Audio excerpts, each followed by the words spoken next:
telak banget warga menyebut Anies Baswedan jangankan masuk PDIP, ya makan babi saja dilakonin demi suatu jabatan. Dan memang nggak masalah sih ya, saya melihat memang Anies ini sebagai seorang Machiavelli, memang dia selama membuka pintu kekuasaan semua bisa dijalani. Jangankan pindah PDIP, rasa-rasanya dia sepertinya dia makan babi juga mau dia tuh.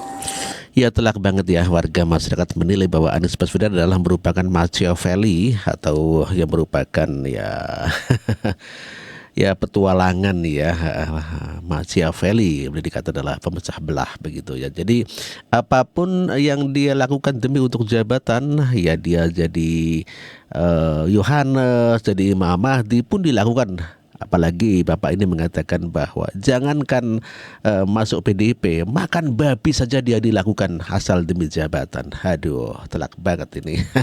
Pintu kekuasaan semua bisa dijalani. Jangankan pindah PDIP, rasa-rasanya dia sepertinya dia makan babi juga mau dia tuh. Wow. Makanya sih aneh dulu pada saat Pilpres dia didapuk orang menjadi Imam Mahdi. Imam Mahdi ya. Loh, saya malah melihat kalau dari cara kerjanya ini bukan Imam Mahdi justru. Sepertinya kalau hari ini Dajjal turun, Anies adalah 10 orang pertama yang bergabung dengan Dajjal itu. Ya memang betul ya, sebelumnya Abah Aos mengklaim bahwa Anies Baswedan adalah Imam Mahdi yang melawan Dajjal begitu ya. Mahdi, itulah maka Abah sudah deklarasi 2024 memenangkan Anies Baswedan calon presiden 2024. Kenapa? Imam Mahdi. Iya. Ini a'lamu minallah malaka. Semua sedunia kalau haram tidak mendukung Anies untuk presiden Indonesia 2024. Dajjal. Dajjal ya kalau tidak dukung Imam Anies. Nabawi, Aqsa. Imam-imam seluruh. Kalau tidak memenang Anies Baswedan untuk presiden 2024. Dajjal. Karena Imam Mahdi, siapa Imam Mahdi? Profesor Dr. Anies Rashid Baswedan, itu Imam Al-Mahdi, Al-Imam Al-Mahdi. Profesor Dr. Kiai Haji Anies Rashid Baswedan, Al-Imam Al-Mahdi. Alhamdulillah. Ya itulah jejak digital di mana Abah Aos mengklaim bahwa Anies Baswedan adalah Imam Mahdi, dan yang tidak memilih atau mendukung Anies Baswedan maka akan disebut dengan Dajjal. Begitulah Anies Baswedan. Selain Anies Baswedan dapat julukan Imam Mahdi, demikian juga Anies juga mendapatkan dompet ya dari surga. Tulisannya S, surga begitu ya. Menerima barang dari surga. Dari surga lagi.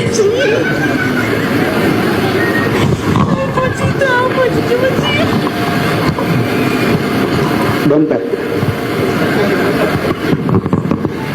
Dompet dari surga. Percaya syukur, tidak masa bodoh. Tulisannya S. Surga. Ya, dompet yang tulisannya S adalah surga ya. Kalau dompet yang tulisannya I adalah Indonesia. Kalau dompet yang bertulisan dengan N itu adalah neraka. Jadi kalau digabungkan SN itu adalah surga dan neraka. Begitu ya Abah ya. Selain mendapatkan jabatan Imam Mahdi, Anies Baswedan juga sangat dekat ya dengan malaikat Jibril. Oleh karenanya dia mendapatkan bocoran-bocoran jawaban dari malaikat Jibril. Dia akan panggil malaikat Jibril. Wahai Jibril, aku mencintai hambaku yang insya Allah namanya Anies Baswedan. Kabarkan kepada seluruh umatku, seluruh makhlukku, bahwa aku mencintai Anies Baswedan. Maka Jibril akan mengatakan kepada seluruh makhluk di langit, seluruh makhluk di bumi, cintailah Anies Baswedan. Maka insya Allah makhluk di langit dan makhluk di bumi semuanya akan mencintai Anies Baswedan dan mendoakan pada 14 Februari insya Allah Anies Baswedan Presiden Republik Indonesia. Siap Bekasi memenangkan Anies Baswedan 80%? Siap menang 1 putaran? Itulah tugas malaikat Jibril yang menyampaikan wahyu, maksud saya menyampaikan surat pemilu ya. Padahal sebetulnya tugas malaikat Jibril adalah menyampaikan wahyu, bukan untuk menyampaikan surat pemilu. Apalagi diminta mengkampanyekan Anies Baswedan, itu saya pikir bukan tugas daripada malaikat Jibril. Dan tentu saja omongan-omongan yang ngasal seperti Imam Mahdi, malaikat Jibril mendapatkan tertawaan dan cibiran dari masyarakat, termasuk dari komika ini. Kita dengarkan ya. Omongan aja banyak banget yang ngasal, Bang. Contohnya nih, waktu itu sempat viral. Pendukung 01 nyuruh kita untuk wajib pilih Anies. Gak masalah, itu adalah hak dia. Yang jadi masalah alasannya. Dia bilang kita wajib milih Anies karena Anies Baswedan itu Imam Mahdi. Ini makanya buat yang ngomong kayak gitu, gua saranin mending tobat dah. Habis itu mikir, sejak kapan Imam Mahdi kalah sama Prabowo? Imam Mahdi kalah sama Prabowo Prabowo. kalah gimana lawan Dajjal, Bang, ya Allah.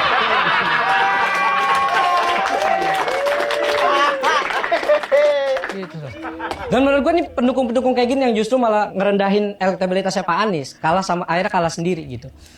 Di luar karena wakilnya Caimin ya, kalau sering blunder wajar, kalau itu mah udah umum lah. Emang Caimin kan hidupnya aja bangun pagi mandi blunder. Ya, itulah celotehan warga yang mengatakan bahwa ya Anies Baswedan yang menjadi Imam Mahdi kenapa kalah sama Prabowo begitu ya. Ustadz juga mengatakan bahwa ya sah-sah saja di negara demokrasi untuk mengaku-ngaku menjadi Imam Mahdi begitu ya. Sah-sah saja para ulama, para kiai, para ustadz atau pemimpin-pemimpin kelompok jamaah menyatakan afiliasinya, menzohirkan dukungannya kepada calon presiden tertentu, sah-sah saja. Kita negara demokrasi, tidak jadi masalah. Tapi hindari sesuatu yang berlebih-lebihan. Dan hindari betul mempolitisasi bahasa-bahasa agama hanya demi kepentingan politik. Hal seperti ini sudah merupakan bagian dari pengetahuan umum umat Islam dan sudah merupakan bagian dari keyakinan akan takdir terjadinya hari kiamat. Oleh karena itu tidak sembarangan menisbatkan Imam Mahdi hanya kepada person tertentu. Hanya gara-gara kemungkinan besar beliau mendukung Anies Baswedan. Ya, itulah warga mengatakan bahwa tidak pantaslah hanya karena ingin mendukung Anies Baswedan maka Anies Baswedan dijadikan Imam Mahdi. Jadi Abah Aos kenapa memberikan nama Imam Mahdi, dan hanya murid-muridnya Abah Aos saja yang mengerti dan hanyalah yang pernah ditalkin, demikian katanya ya. Apa yang disampaikan oleh Abah Aos itu hanya akan difahami, hanya akan dimengerti oleh mereka yang sudah ditalkin dan sudah bertemu juga mengenal Abah Aos dan tentunya menjadikan Abah Aos sebagai mursyidnya, sebagai guru pembimbingnya. Karena jika pernyataan Abah Aos didengar oleh orang yang belum ditalkin, oleh orang yang belum ketemu, belum mengenal Abah Aos, Umi pastikan mereka akan tulalit, tidak bisa memahami, tidak bisa mencerna apa yang disampaikan oleh Abah Aos. Ya, karena mereka belum larut, karena mereka belum menikmati lautan tanpa tepinya Abah Aos. Oke, sepintas Umi jelaskan. Karena Umi alhamdulillah sering bertemu dengan Abah Aos, alhamdulillah sering sohbah juga, sering mendengar pembicaraan Abah Aos kepada para ikhwan di sana ya. Jadi begini, Dajjal itu menurut Abah Aos adalah partai komunis yang akan membahayakan bangsa dan negara. Partai itu kotor, partai itu panas ya. Makanya Abah Aos tidak mau terlibat dengan partai. Kemudian masalah Imam Mahdi seperti apa? Kenapa Abah Aos mengatakan Anies adalah Imam Mahdi? Imam itu adalah pimpinan. Mahdi itu yang menunjukkan. Kenapa Abah Awas bilang Anies itu Imam Mahdi? Karena Anies Baswedan sudah datang ke pangersa Abah Awas, beliau juga sudah ditalkin. Jadi otomatis kalau seandainya Anies Baswedan terpilih menjadi presiden, maka Anies Baswedan akan menunjukkan orang-orang yang ada di Indonesia untuk ke Abah Awas, untuk ditalkin. Jadi begitu ya. Jadi nanti kalau Anies jadi presiden, Anies akan mengantarkan orang-orang untuk menjadi murid Abah Aws untuk ditalkin begitu ya. Jadi Anies boleh dikata sebagai tenaga pemasaran begitu. Mungkin seperti itu barangkali.